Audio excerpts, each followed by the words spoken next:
psicoanalítica. Como ustedes ya saben, en este caso toca el turno a la presentación del reciente libro del doctor Alfredo Edelstein, titulado Otro Lacan, estudio crítico sobre los fundamentos del psicoanálisis lacaniano. Mi rol es el de coordinador, pero sin embargo, antes de pasar la palabra a quien va a comentar el libro, Ricardo Kuzniku, tenía pensado transmitir algunas reflexiones en torno a este libro que, sin lugar a dudas, me parece, como en la contratapa figura, inaugura o intenta inaugurar un campo perdido en el psicoanálisis actual, que es el de la crítica explícita a los argumentos que los mismos psicoanalistas esgrimen a la hora de teorizar, valga la redundancia, la teoría, pero también la práctica sobre la cual se sostiene. Dado que el libro y la temática del libro, para los que han tenido la oportunidad de leerlo, sabrán que es ardua, son temas realmente muy complejos y que tienen una trayectoria a lo largo del pensamiento occidental de cabo a rabo. Voy a comentar algunas 2 o 3 cositas. En principio, como todo buen libro, remite a otros libros. Traje algunas citas, no del libro de Alfredo, pero sí de otro que aparentemente no tendría nada que ver, que es el de Richard Feynman, que se ha mencionado ya aquí en las jornadas, un libro que se llama 6 piezas clave, que son conferencias compendiadas de un curso que él dio sobre física. Después les voy a comentar brevemente por qué estoy citando esto en torno a la presentación del libro de Alfredo. Cito, sobre el capítulo de la conservación de la energía, dice: establece la física que hay una cierta magnitud que llamamos energía que no cambia a pesar de los cambios que se dan en la naturaleza. Esta es una idea muy abstracta, subrayando el muy, porque es un principio matemático, no es la descripción de ningún mecanismo o algo concreto. Es importante darse cuenta que no tenemos conocimiento de qué es la energía. Otra cita del capítulo 5, o sea, el siguiente, sobre la gravitación. Es otro capítulo de la física. Dice Feynman, pero ¿es esta una ley tan simple? ¿Cuál es su mecanismo? Bueno, nadie nunca ha proporcionado ningún mecanismo. Es característico de las leyes físicas el que tengan este carácter abstracto. Y por último, en el otro capítulo sobre el comportamiento cuántico, o sea, otro de los grandes capítulos de la física moderna, dice, nuevamente, ¿cuál es el mecanismo que subyace en esta ley? Nadie ha encontrado ningún mecanismo tras la ley. Nadie puede explicar nada más que lo que acabamos de explicar. Las leyes físicas son leyes matemáticas. Traía a colación estas citas porque me parecen claves para poder pensar uno de los tópicos centrales del libro, que es, como está titulado uno de los capítulos, ontología versus matematismo versus lenguaje del ser. Es decir, para poder trabajar en ciencia hoy en día se debe renunciar a la pretensión de una metafísica en sentido aristotélico, esto es, una ciencia de las primeras causas y los primeros principios. En ciencia hoy en día, ciencia que ya está, o es bastante redundante decirlo, es matemática, otra cosa es que haya experimentación a partir de las teorías que son matemáticas, ese es otro tema. Decía en función de esto que se renuncia a la pregunta sobre qué son en última instancia las cosas. Y me parece que el libro de Alfredo trabaja exactamente este tema en muy diversos aspectos en lo que atañe a la práctica analítica. El libro de Alfredo intenta recuperar la necesaria nesciencia del analista en función de los posibles juicios teleológicos que el analista puede emitir a priori en función de hacia dónde tiende la práctica, hacia un goce, hacia la esencia de ese paciente y de cualquier paciente que en última instancia es una determinada forma de gozar. Es decir, rechaza ese, podríamos decirlo así, no saber necesario e inherente a una posición analítica en donde el analista paga con su persona, con sus juicios y con su juicio íntimo.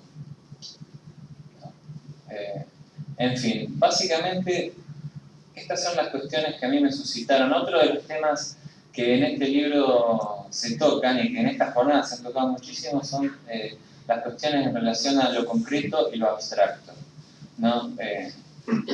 Recién hoy, aquí Martín está presente, hablaba sobre el dualismo freudiano y hablaba sobre lo somático y lo psíquico, y siempre se termina tocando algún tipo de, bueno, en función de esto abstracto, cómo esto incide en la práctica, que es concreta. Por lo menos en apariencia o para nuestro sentido común es concreta. Ahora bien, volviendo a estas citas que mencioné al principio, nadie va a dudar que la energía tiene incidencia en nuestra vida. Nadie va a dudar de que la gravitación funciona, ni tampoco nadie va a dudar que la física cuántica es la teoría mejor testeada de la historia. Esto es, estas ideas abstractas tienen efectos en lo concreto. Esto es lo difícil de pensar. Y esto me parece lo que Alfredo, tan insistentemente, con esa profusión de citas notables que tiene este libro, hay que decirlo, intenta conmover o el prejuicio de que de lo concreto solamente pueden surgir cosas concretas y que lo abstracto en última instancia es una forma de describir aquello que en principio encontramos en lo concreto, y que lo abstracto sin lo concreto como principal no funciona. Bueno, esas son las ideas que me parece que Alfredo intenta conmover en este libro y que en un ultra y muy bruto resumen quería exponerles. Y ahora le paso la palabra aquí al licenciado y amigo Ricardo Cuánico.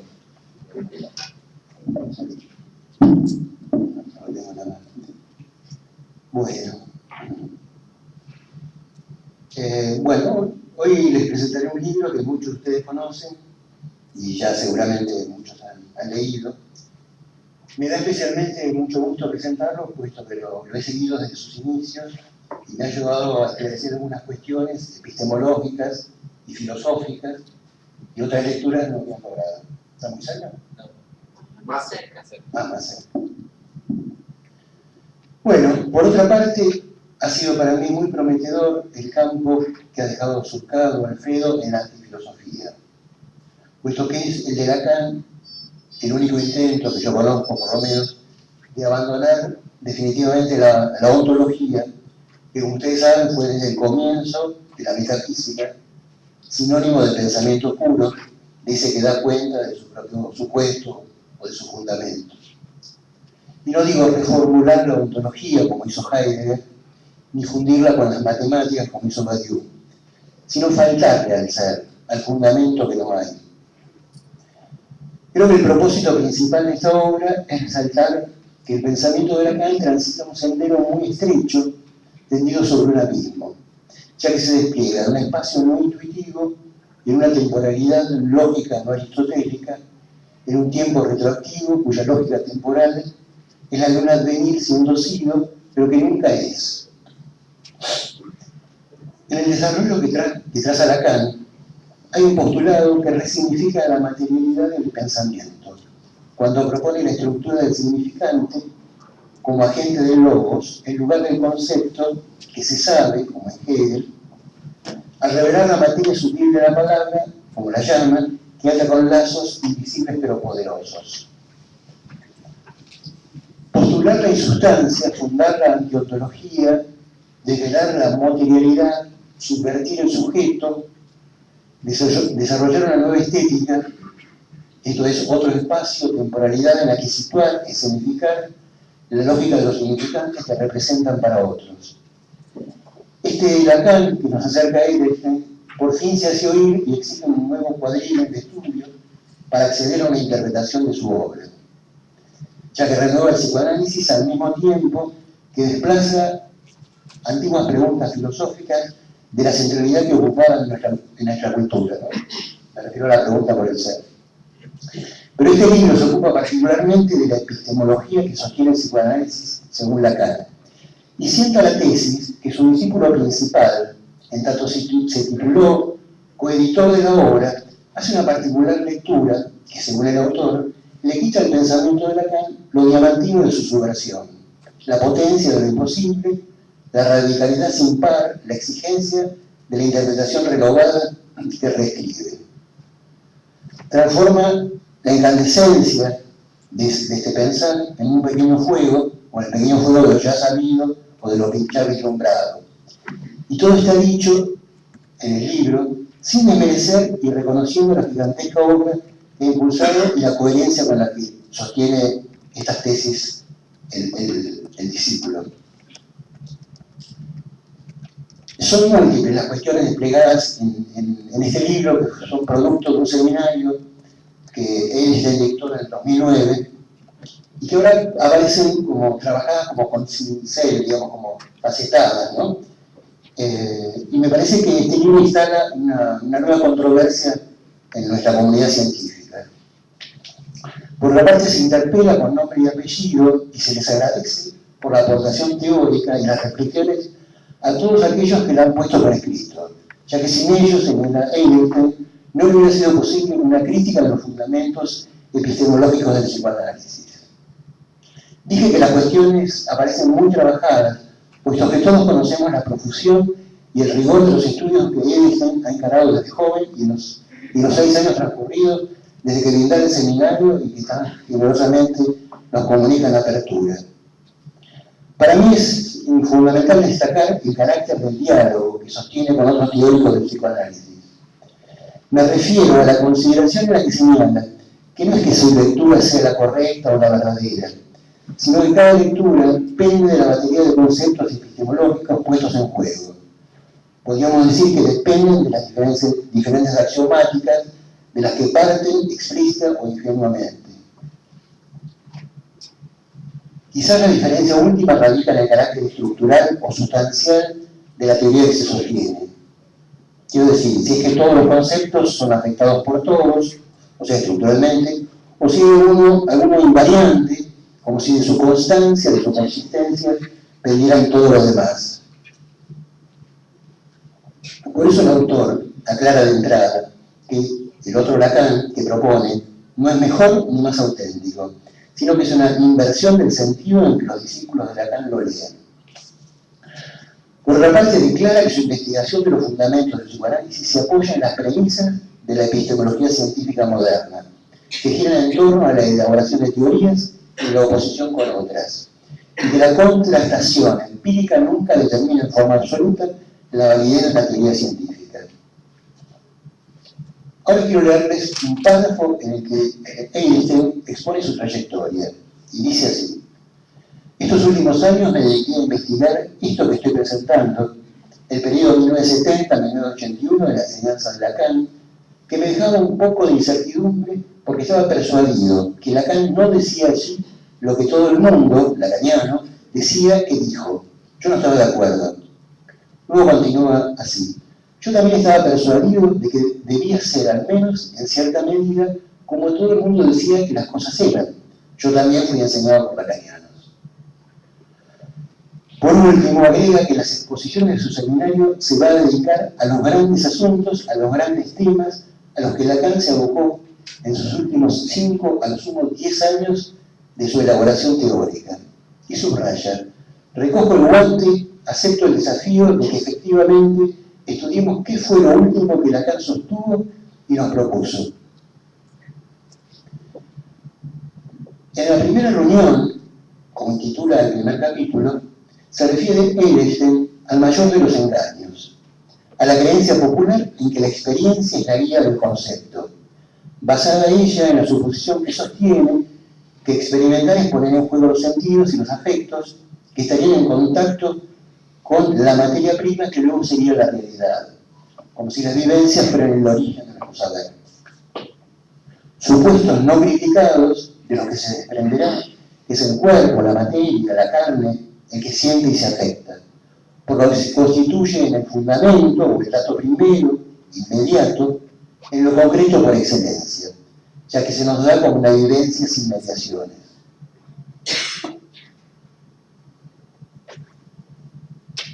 En relación a los discípulos, sostiene Eilington que no es tan sorprendente que un autor que sigue produciendo teoría diga otra cosa, distinta de aquel de quien interpreta. Lo que le sorprende es que al ir al cuerpo mismo de la teoría o de los seminarios de Lacan, se encuentra con que dice muchísimas veces lo contrario, como lo demuestra a continuación con sus minuciosas búsquedas y la profusa exposición de citas que no dejan lugar a dudas sobre la inversión de sentido que se ha operado.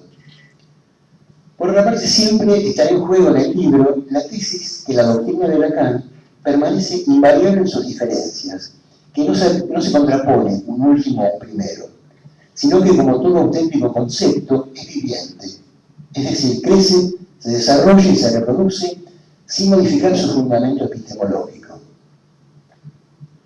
Agrega, por otra parte, que si nos preguntamos por la corporalidad, entonces deberemos responder primero por el concepto de la vida misma, que es un nombre de lo imposible que sostiene ese concepto, ya que la posición de Lacan con respecto a la vida es que es imposible de explicar. Escribe Eidelstein: la experiencia que nos aporta el cuerpo es sustancial, tiene peso, ya que se lo padece y afecta al ego. Sin embargo, para Lacan, desde la perspectiva del psicoanálisis, lo que somos como cuerpo implica una imposibilidad lógica a la intuición visual y táctil, que a sus discípulos pasa inadvertida. Pasa inadvertido porque lo verdaderamente nuevo surge en estado de subversión, subvierte lo ya sabido y hay que desaprender. Para nuestra sociedad o para nuestro sentido común, lo que se ve y se toca es indudablemente lo real.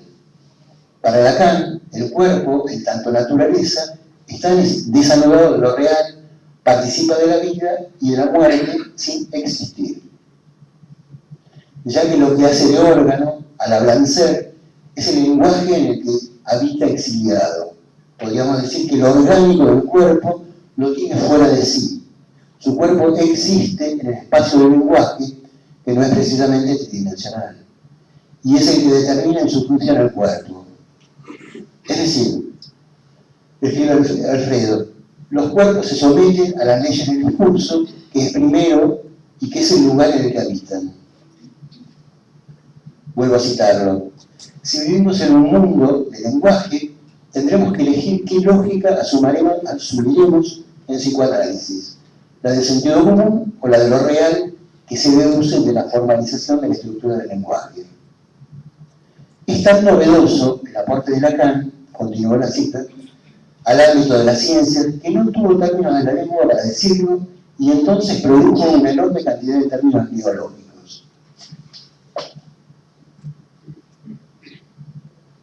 Al mismo tiempo, sostiene que el psicoanálisis no solo requiere de la lógica matematizada por la acordación de lo real, sino que la interpretación del cifrado y el descifrado del inconsciente requiere de lo real como imposible y lógico de la letra matematizada, para impedir interpretar cualquier cosa. Pues, ¿cuál es el límite? Se pregunta. Bueno, el límite es el Begriff, ¿no? Repitiéndonos a Frege. Caso contrario, nos advierte que nos encontraremos con el cuerpo y el poema de los lacanianos. Pues aclarar luego que no todo en el lenguaje es significante, ya que a partir de la ciencia moderna hay también conceptos formulados lógica y matemáticamente, y así son las fórmulas las que sostienen lo que llamamos la realidad, ya sea la fórmula del fantasma o la de la energía. El siguiente paso que da es sacar a la luz las nociones de naturaleza, sustancia y materia que están supuestas en la de cuerpo y que nunca se explicitan en los desarrollos lacanianos.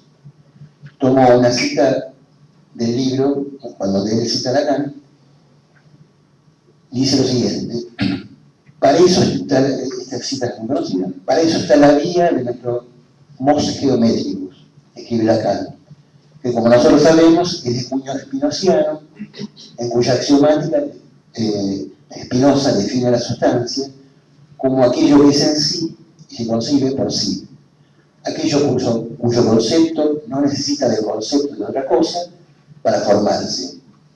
Esto es lo que escribe en su ética mori geométrico demonstrata, ¿no? Demostrada de modo geométrico.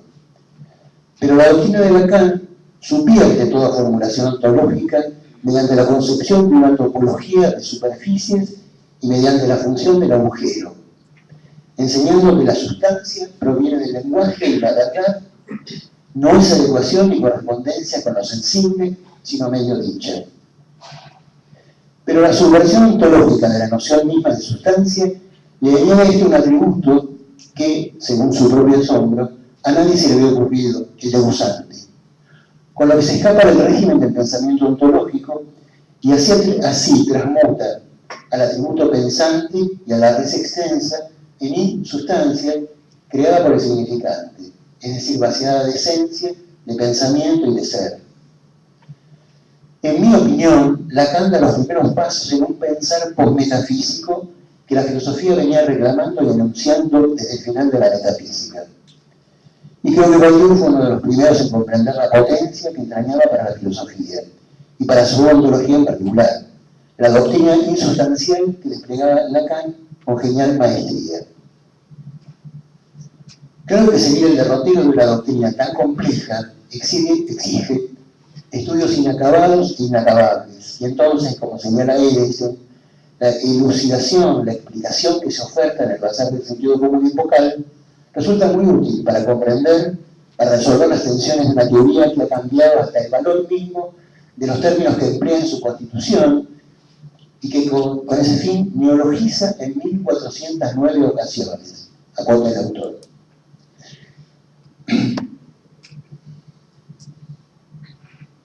Decíamos a poco que la idea de sustancia proviene para Lacan del lenguaje y del apoyo en el agujero topológico, y que aquí radicaba la sustancia en el sentido con que opera el psicoanálisis. Y luego agrega que el concepto mismo está agujereado a pesar de la firmeza de la fórmula matemática. Luego de desplegar toda la riqueza de la pregunta por la materia, Erikson afirma que Lacan fue el único pensador que sostuvo que los hechos que padecemos o que nos hacen felices son, existen, consisten y se apoyan en un mundo que es del lenguaje y que habitan en los agujeros espaciales que disuelven la creencia en las sustancias. Pero también nos advierte que este habitar el lenguaje no es en sentido heideggeriano, sino que es habitar un espacio topológico y además en exilio sexual. Pues para Lacan, la abertura, lo que abre, se convierte en agujero que se apoya en la geometría más moderna, dice Erikson. Luego de esta digresión, vuelvo a la nueva propuesta de trabajo que plantea Erikson sobre la noción de real. Trabajarla de modo que permita entender por qué en el nudo borromeo el sentido queda por fuera de este régimen. Para desarrollar este punto es necesario nuevamente desmontar el supuesto de que hay un último Lacan y lo hace tomando citas de los 10 últimos años de su enseñanza. Y agrega que la profusión de citas que nos cede es debida a dos motivos: a que el significante insiste y para que podamos escuchar la novedosa y distinta posición epistemológica que lee en los textos de Lacan, pues él no olvida nunca que primero ha sido dicho, y entonces investiga qué fue dicho, y eso justifica citar copiosamente.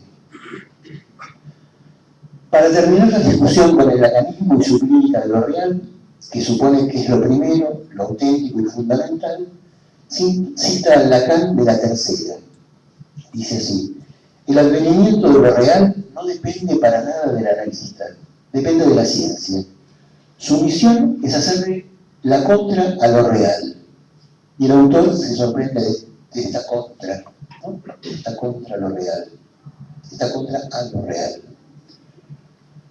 Bueno, mientras preparaba este texto, pensaba que hay en el libro un enorme despliegue de interrogantes y cuestiones filosóficas y psicoanalíticas, y que no me queda más remedio que dejar de lado la mayor parte. Pude comentar 2 o 3 cuestiones. Bueno, mi presentación es simplemente para abrirles el apetito, digamos así, como si esto fuera un aperitivo, y que se sumerjan en el mar epistemológico que Alfredo surca con su reconocida pericia y con su rigor lógico, ¿no? Por la parte, quiero también señalar que confronta o dialoga con Badiou, con Bárbara Cassén, con Cerveiras, con Jorge Alemán, con Colette Soler, con Jean Lelouch, ¿no?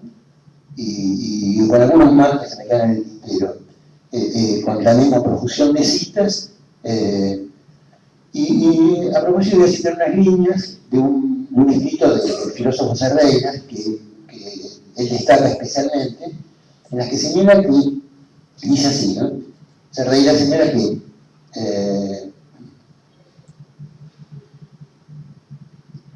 es Alfredo, la cita Alfredo. Da a entender Cerreiras que los autores lacanianos no han comprendido el verdadero problema y no saben con qué alcance Lacan estaba elaborando una cuestión que conmueve los estatutos mismos del psicoanálisis y de la filosofía. Y continúa diciendo que en el lacanismo se cree que Lacan planteó la antifilosofía contra el valor del saber y el saber todo. Y entonces se trataría, según ellos, de ir contra la intelectualización y la totalización del saber, ya que hay que asumir la castración. Pero sostiene Eilesen que el desarrollo de la antifilosofía es uno de esos temas que se tiende a olvidar, pero que Lacan sostuvo desde 1950 hasta su muerte. Sigo citando a Eilesen. En suma, de cómo nos planteemos el problema del ser dependerá la forma en que entendamos la pulsión, el gozo, la práctica clínica y la dirección de la cura. Y lo que se ocupará intensamente Eilesen es de discutir y criticar lo que sostienen los lacanianos, esto es que la pulsión y el goce responden por el ser del sujeto del psicoanálisis. También nos alerta sobre la ingenuidad de creer que la antifilosofía de Lacan sostuviera que la filosofía parece un sueño, ya que no es propio de ella, de su actividad, creer que puede explicar todo, no sueña con ello. Porque según el lacanismo, lo opuesto a esta ontología filosófica sería la noción de no todo, elaborado como un hecho puro, insignificante, un real de goce que proviene del cuerpo en tanto materia. Cita a Ortiza, de la Edol, cuando dice un real donde no hay ningún saber. Sería un factum anterior y exterior a todo el discurso y por ende inefable como un goce. El hombre no puede pasar a palabras la satisfacción o su falta suscitada en la carne. Cito a Alfredo, la última cita. Por eso enfatiza que la posición antiontológica de Lacan no es anticogitativa, como bien lo demuestran, nos dice, los 37 volúmenes de referencia que se han publicado. Por otra parte, Eilesen señala que Lacan plantea que el psicoanalista no debe preguntarse para qué le sirvió a él, sino de qué se sirvió el psicoanálisis. Y la respuesta es que se sirvió de la ciencia. Claro que no bajo su forma universitaria, sino que se sirvió, cito, de las ciencias ya marcadas por lo que el psicoanálisis les pudo aportar a su vez. Estas ciencias son la lingüística, la topología, la lógica y la antifilosofía. En permanente discusión con los filósofos, que es como se debe tratar con ellos, Lacan va a proponer una nueva ciencia que se constituirá ahora sin fundamento en el ámbito de lo que es, y que irá disputando palmo a palmo sobre las cuestiones fundamentales de la ontología, contraponiéndole las nociones de sustancia, materialismo contra la naturaleza, tiempo lógico, espacio topológico, pensar donde no se es, etc. Bueno, para ir concluyendo, nos recuerda Eilesen que Cassin, la filósofa, escribe que la ontología olvida que ella misma es un discurso. Eilesen se cita siempre al Lacan, que desautoriza las interpretaciones de sus discípulos y suele colocar entre los capítulos lo que denomina enlaces, donde despliega lo novedoso del pensamiento del maestro.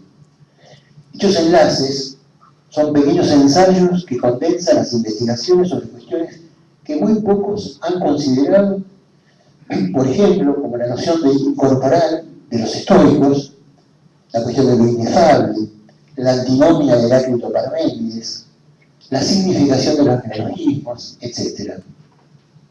Bueno, con esto finalizo. Espero que estas palabras hayan servido como para que vayan inmediatamente a comprar el libro.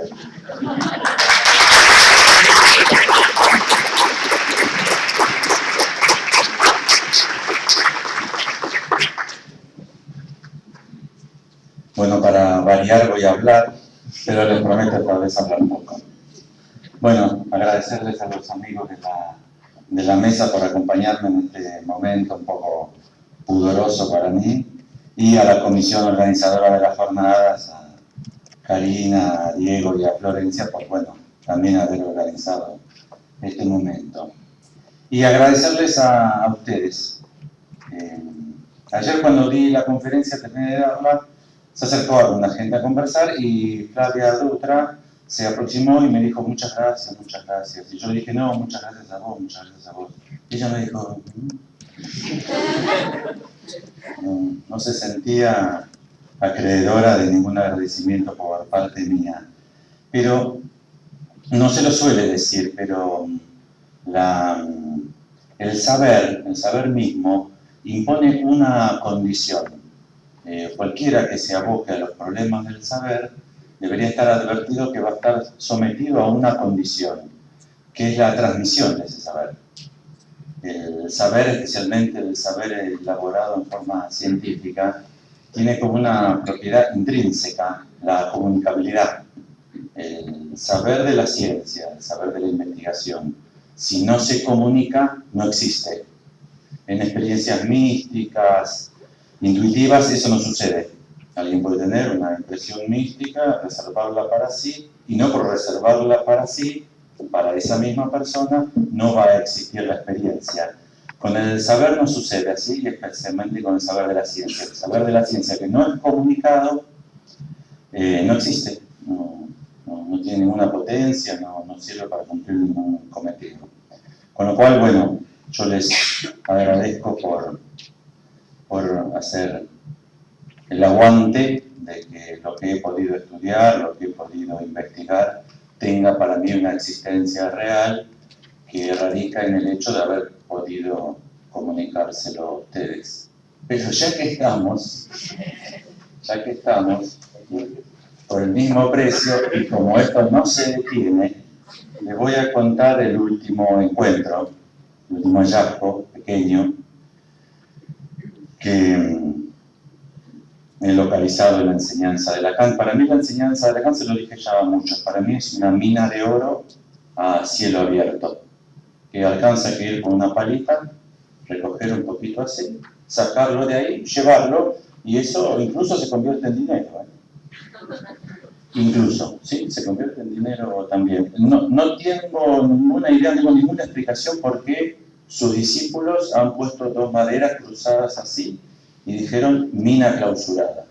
No lo puedo entender. Yo sigo yendo cada vez, salto las maderitas, voy como mi palita, saco. Bueno, les traigo lo último.